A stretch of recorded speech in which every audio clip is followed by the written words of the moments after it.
This is Pod to the Futures with Mitch Moss and Jonathan Von Tobel on VSiN, the Sports Betting Network.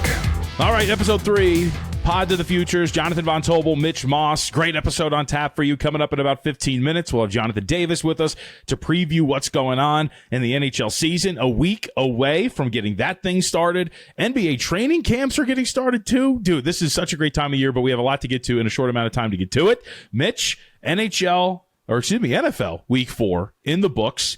And I wanted to throw a couple of things at you from what we've seen in this last week that I think was pretty fun, but also had a lot of injuries that I think could have some ripple effects on what we're going to see here. First and foremost, we should note we don't have an official word on what's going on with Lamar Jackson and the 1-3 Ravens, but this team is still odds on to a heavy price to win the AFC North.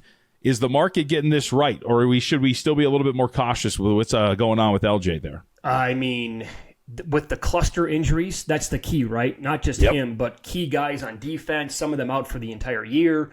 I think the list of players was up to 8 after the last game, which was a blowout loss to the Chiefs. So I've been looking at ways to fade that team. I don't know if I think there's something here, right? Either like in that plus 310 range to miss the playoffs. Either that, or how about the Steelers? They were as high as plus 290 on Monday morning to win the division. Mm-hmm. I'm not. There's no way we can take the Browns, or the Bengals might be the worst team in football.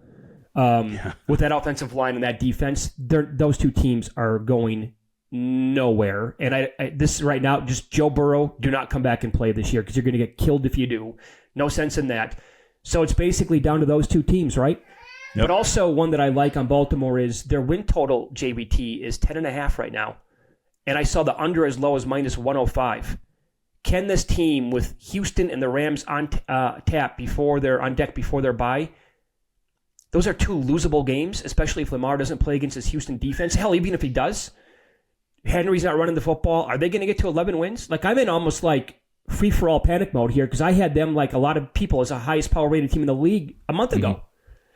So did I, and I'm still holding out hope in the big picture.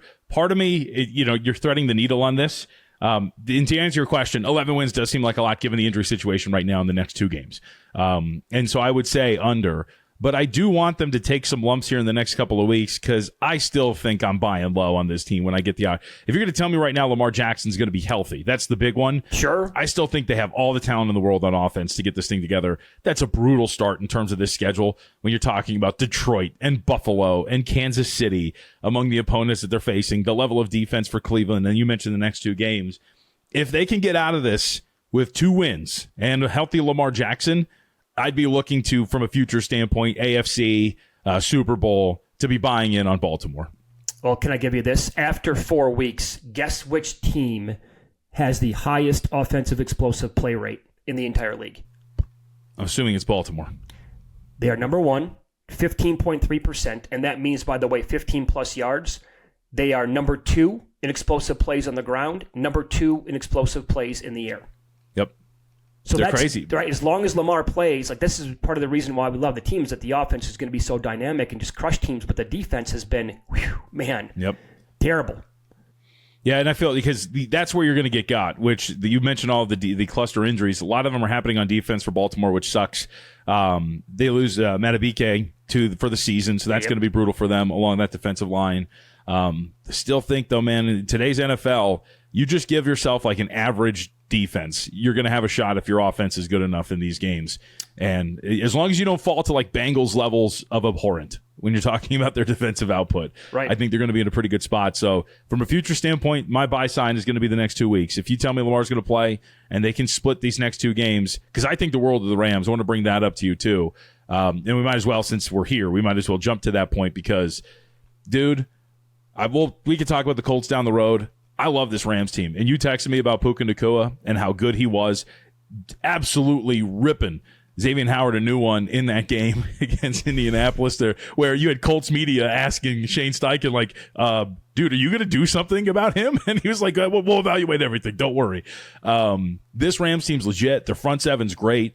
How are we not looking at this team to win the NFC? They're plus 650 to win the NFC. They're the 4th choice on the board behind Green Bay, Detroit, and, of course, Philly, who's now the favorite once again. Well, I know this, right? The NFC's loaded at the top. Yep. That's probably why. Hell, if you go back to last week, the Rams were still plus 180 to win the West. Now, the Seahawks, I think, are really good too, but the Niners were like plus 130 with all those injuries. I'm like, I think that's kind of mispriced there. So, I mean, I think the Rams have to be at the very top of the NFC. Think about that with the Eagles, the Lions, the Packers, and the Rams. Like, how would you rank those 4 teams overall? Right now, current state, I think the Eagles are going to get better. I think they have to by default, but right now, they are not the best team in the NFC. They can't do anything on offense. 200 yards again this past week. I don't care that they're 4-0. And they're beating really good competition. I get that. But the offense is broken right now. And I think that you'd have to put the Lions and the Rams ahead of them. Again, you can't. Yes, the Rams lost to them. Let's be real. That was a total beatdown for 2+ quarters on the road against Philadelphia. And they gave that game away. Oh, absolutely. All right, I thought you were going to finish a point. It sounded like you had more to go. But no, absolutely. Like, I think when you look at this from the Rams standpoint, and by the way, the Eagles seem to be, to your point, this year's Chiefs, where they're just getting by in these one-score games. Bingo. And they're probably and they're going to have an inflated record. But like down to down, expected points added, things like that, you're questioning whether or not this team is like legitimately good, but they just know how to win because they have a good quarterback who works in those situations. To me, if you're ordering the NFC right now, if you're power rating it, I think you're probably going Philadelphia with a very small edge. And I think it's the Rams second. We also have to factor in the Lions lost 2 defensive backs to injury this last weekend. We'll see what their status is going to be. Yeah. But I still have questions about what that secondary is going to look like. And all of a sudden, I mean, I don't know, man. The last 2 weeks, your Green Bay Packers have looked pretty up and down. Jordan Love has looked fine, and the offense has that explosiveness, but then all of a sudden the defense kind of shows like something that we hadn't seen through the first 3 weeks, which was, we can't stop a nosebleed against Dallas. Maybe it's credit to Dallas, but I don't know, man. I think that when you look at this NFC and the more it shakes out, I think there's been one team that's been pretty consistent, and that's been the Rams to me. No, they're really good. They really are. And by the way, one more thing on the Eagles here. They lead the league in highest percentage of 3-and-outs on their drives this year. More than 45% of their drives end in 3-and-out. Mm-hmm. That, not completing passes for an entire half, the offensive passing attack is just not there. Barkley, I mean, after that year, that many touches, an aging running back, surprise, with some injuries on the offensive line, not off to that great of a start again this year. But there is, and so I'm with you. I think the Rams, and they have a great head coach. They have just so much to like. Honestly, my biggest takeaway from that game was, holy shit, the Colts are absolutely for real. Oh, yeah, buddy. That was my biggest takeaway watching that game. Yep. Now, I love A.D. Mitchell at the talent. The skill set's awesome, but he is responsible for 2 touchdowns coming off the board in a game they lost by 7. Their secondary isn't good. I think that was exposed a little bit. I think it's really just one corner spot for Indianapolis, but still, they look, I keep saying it, they look legit, man. They look like they're clearly the best team in the AFC South at this point right now. Look, we're a quarter of the way through the season, folks.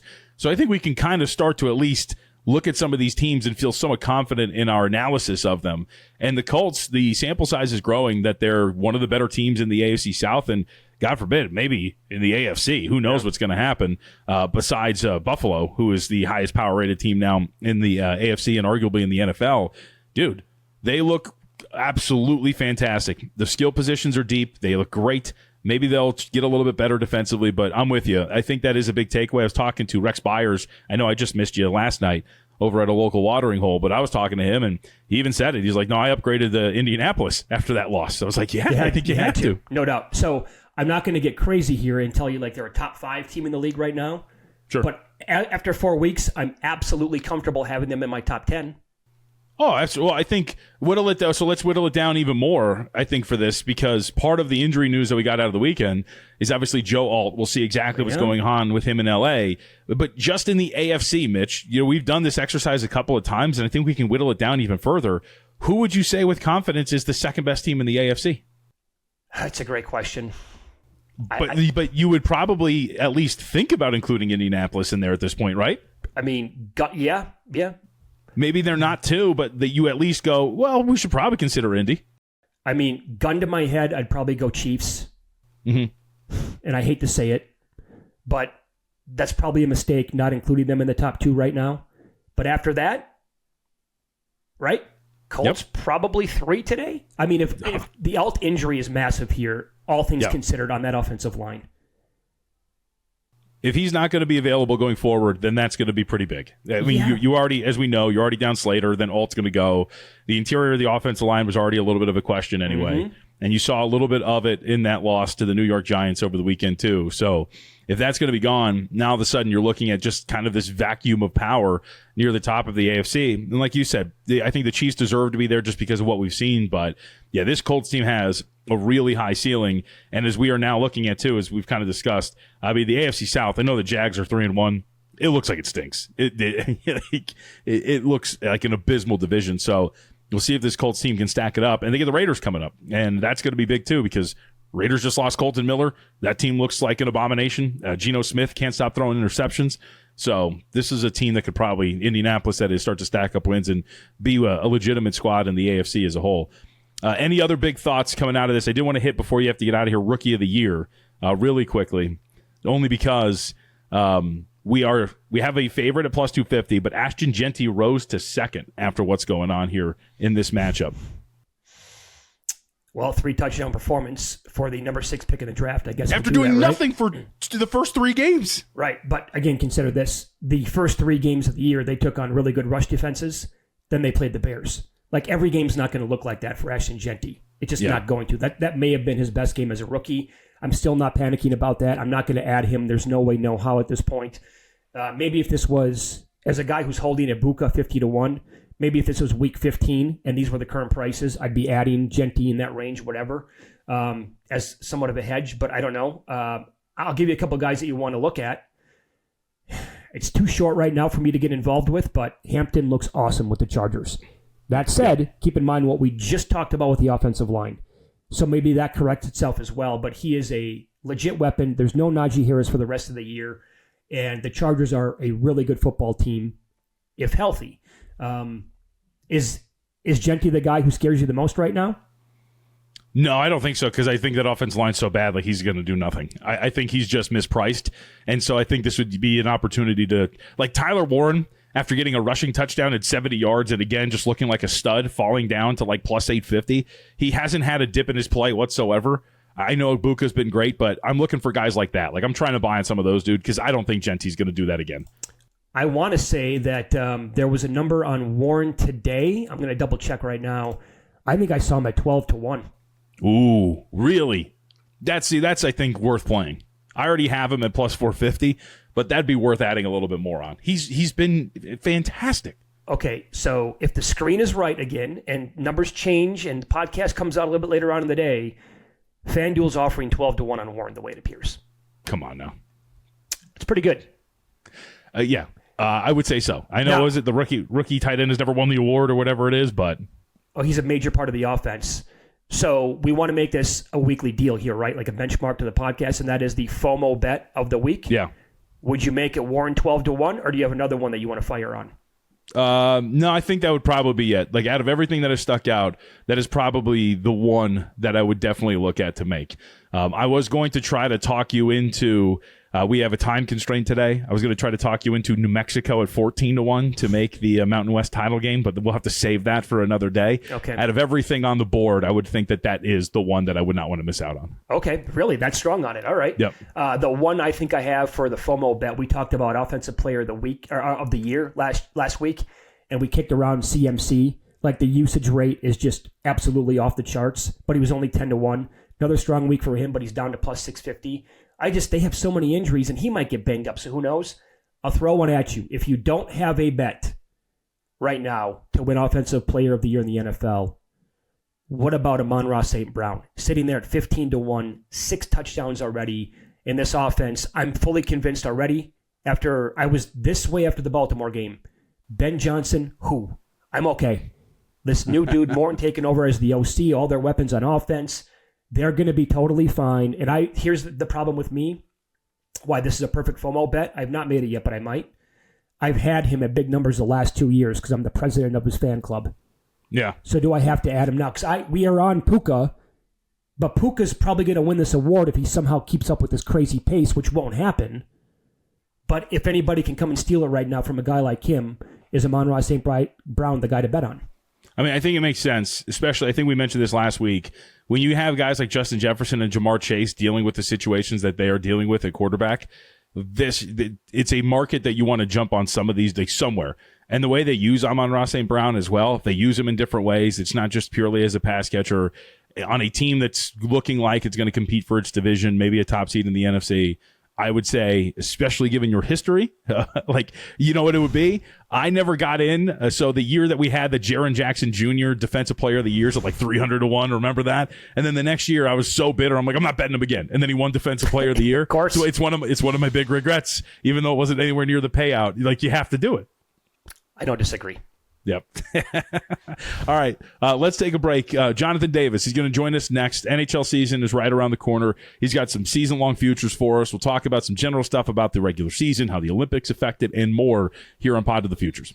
After we're done with looking at the National Football League in college football, we got to get to what's going to get down in a week from now. The NHL regular season right around the corner. And so Jonathan Davis, our NHL insider, betting analyst, whatever fancy title we have for him at West Coast Hockey, West Coast HKY up on X is with us here. Jonathan, good to talk to you. I know you and I were sharing some DMs last week. I can't believe we're here, man. I'm excited. NHL season's here. It's a great day, and it's a great day if you're a Minnesota Wild fan, because Kirill Kaprizov, just before we're recording the pod here, signed the largest contract in NHL history, $17 million a year, $136 million in total. He'll be a Wild now for the next 9 years. Very impressive. Let's begin here with the biggest news that we've had in recent days in the offseason. And that is the injury to Aleksander Barkov and the two-time defending Stanley Cup champions, the Florida Panthers. What happened to their future prices, and how does that impact this team going for a three-peat, JD? Well, I mean, it dropped the future price. I mean, their point total back in July when I bet it was at 105.5. It's now down to 99.5. And, they've gone a big time drop. Whether it's their Stanley Cup odds, whether it's their odds to win the division. I mean, you can get some really good prices on the Florida Panthers right now. We're looking here at, what do we got here? Plus 250 to miss the playoffs right now, which is interesting. They're plus 320 to win the division. They were about plus 160 before the injury. They were about 1,100 to win the East. They're 550. So pretty much a lot of it has cut in half. They're still really good. I mean, they've got two really good centers. They've got a great goaltender. But the thing for Florida guys is that, they're not concerned about winning the division. They never were. They finished third last year. So I would still, I wouldn't necessarily jump off the Panther bandwagon, but I'm not as comfortable trying to bet them under 99.5 as I was 105.5 for their point total. Right. Would this be an instance where you want to jump in the middle of the season? Like, could they take some lumps early, and then you can get a little bit more of an inflated price as we get closer to the postseason? I think so. I think that's a really good point, JVT, because, no Barkov for likely the entire season. Now, they haven't declared him out. And here's the big difference this year.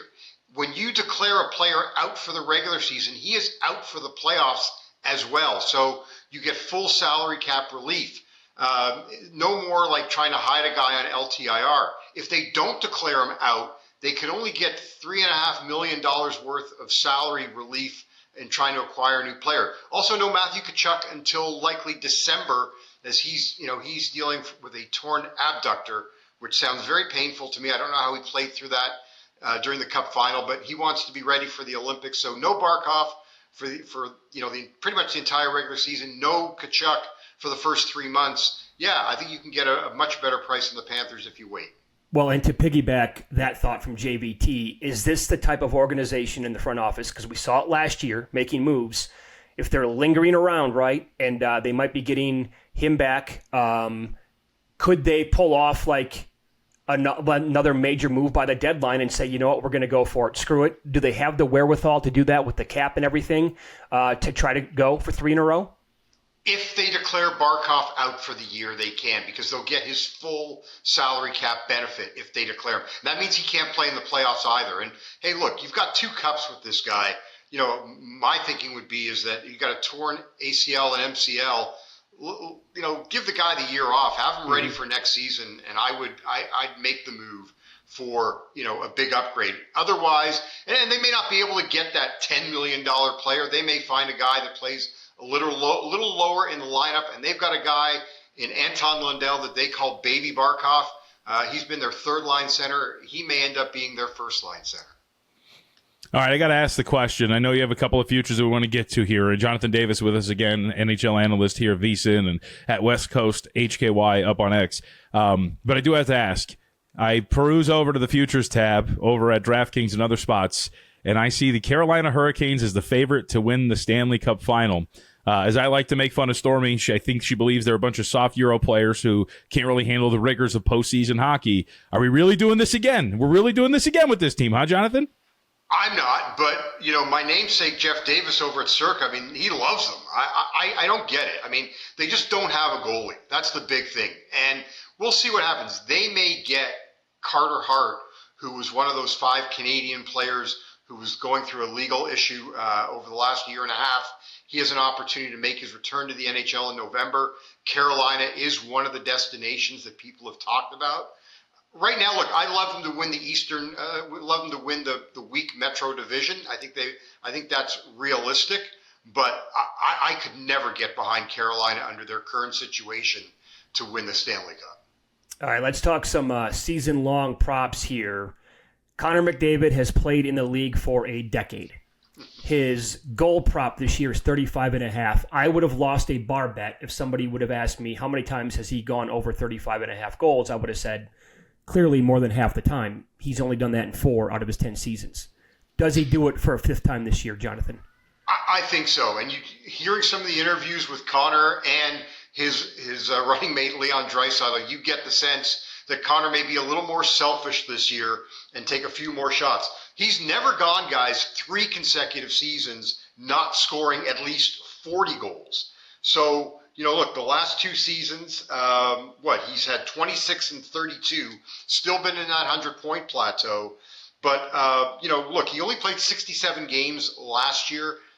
I'm not, look, you can never plan for injury, but like I said, he's got 64 goals in 82 games, 44 in 80 games, 41 when he played 78, 41 when he played 82.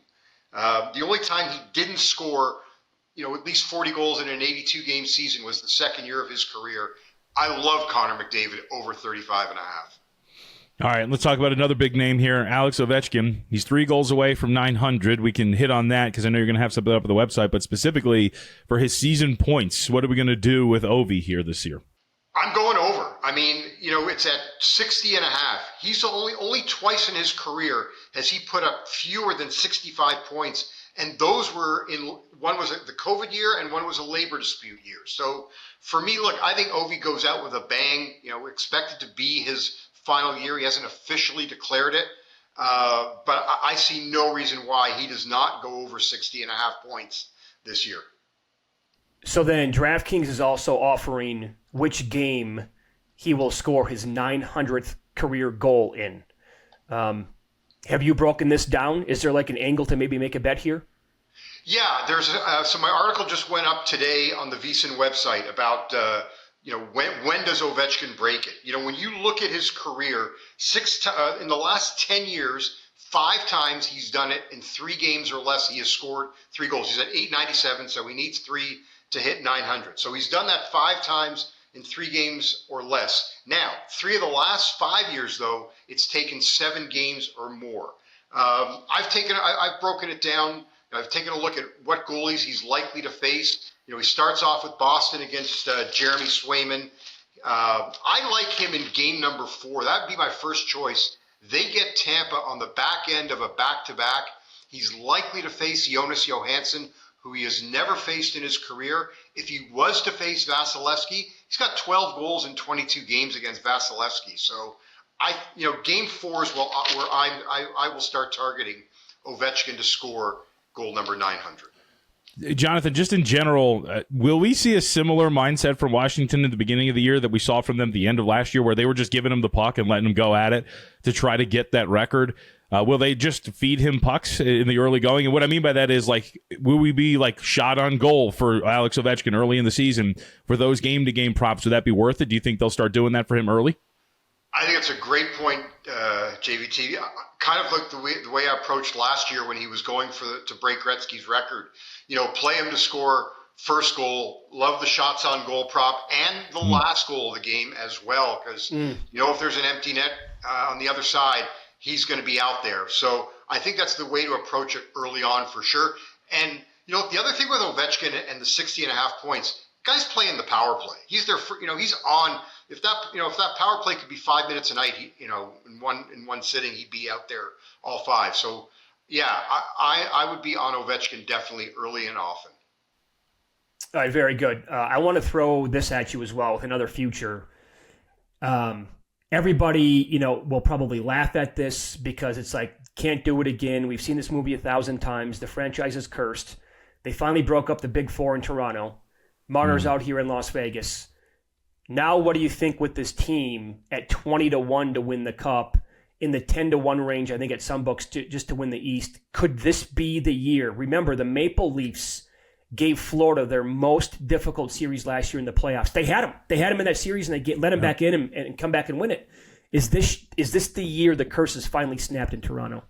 No, and I'll tell you why. There's one key component that the Toronto Maple Leafs are missing, and that is a Norris Trophy caliber defenseman. They don't have that guy that can be the best defenseman in the league. And for me, when you're looking at a team that wins the Cup, you need to have one of those. You need to have an elite goaltender. I do like their goaltending, and you do have to be strong down the middle.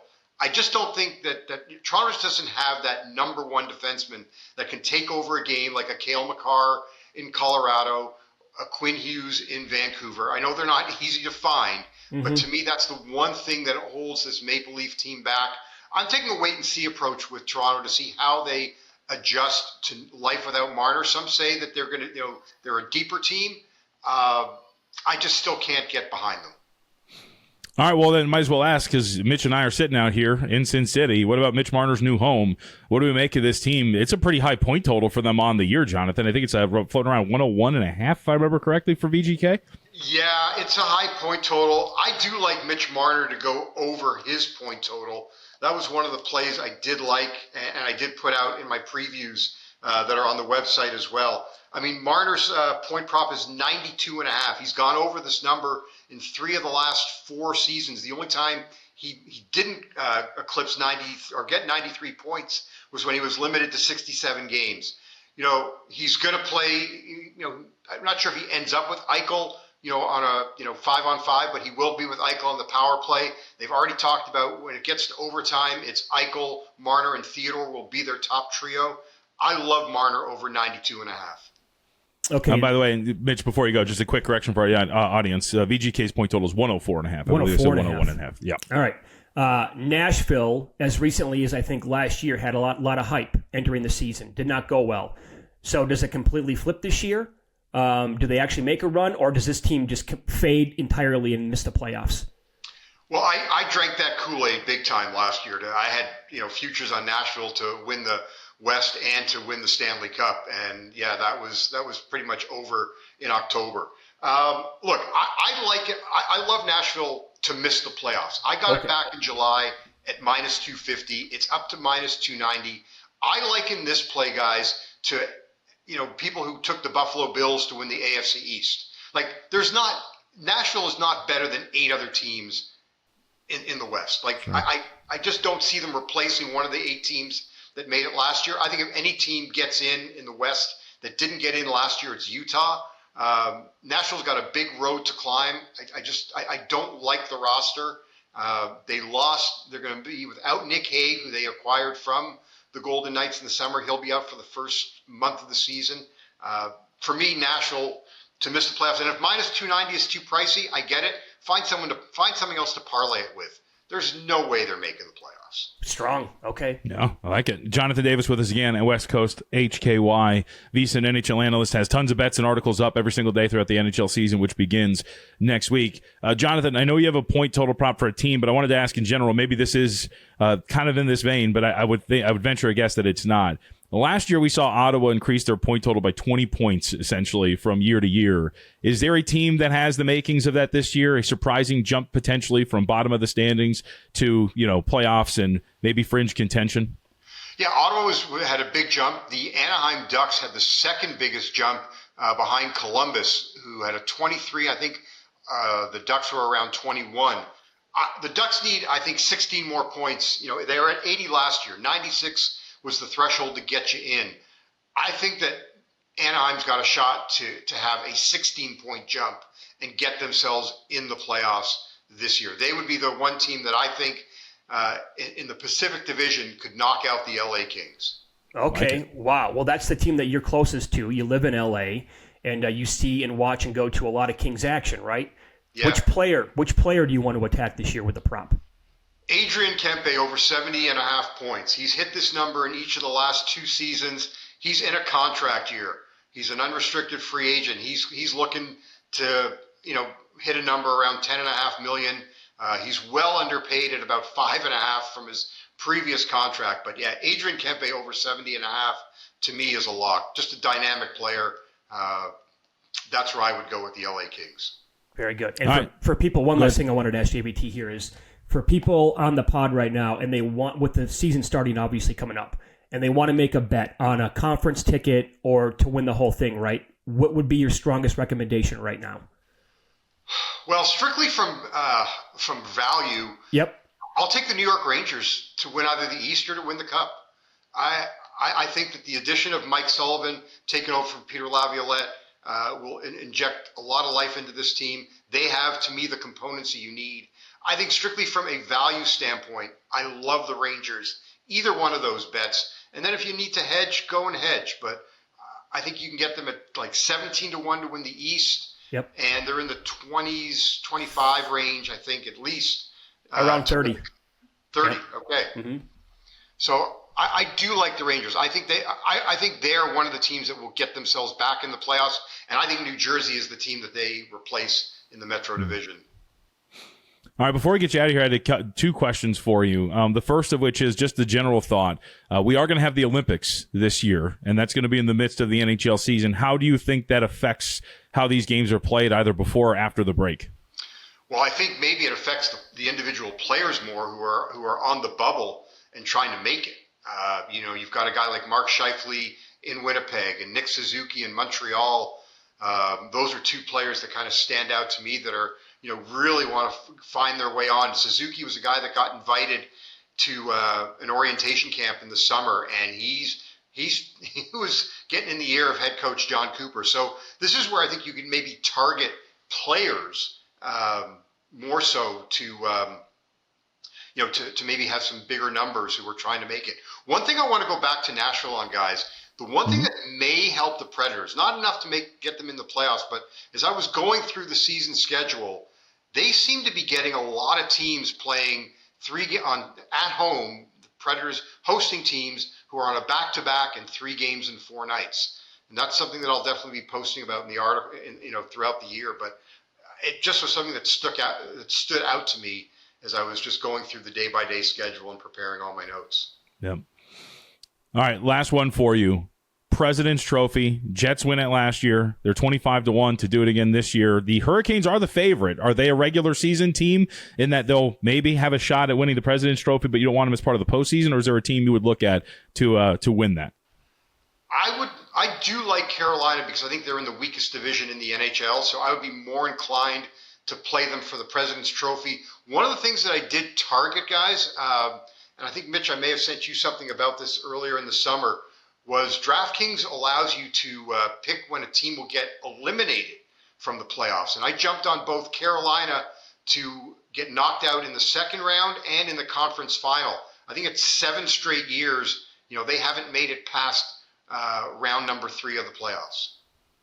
Like it. Jonathan, it's always good to talk to you, man. Thank you very much for making time for us today, and good luck this season. Thanks, guys, for having me.